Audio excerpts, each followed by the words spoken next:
চিন্তা নকৰিবা আমি সকলো সুৰক্ষিত ইয়াত টেকনাৰ চাৰ্মটোৰে এতিয়া আমি সিহঁতৰ ওপৰত নজৰ দিব পাৰিম চাৰ্ম কি আকৌ টেকনা মনিটৰটো কি হ'ল খেলিবলৈ বাদ দে এতিয়া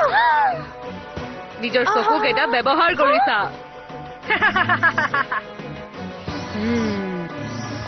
হ'ব আৰু হাৰ মানি ল তহঁতে তিষ্ঠিব নোৱাৰিবি বাহ কি নতুন কথা কৈছে আপুনি ধন্যবাদ কিন্তু এতিয়াও মই উইংছৰ পাৱাৰে তহঁতক হৰুৱাম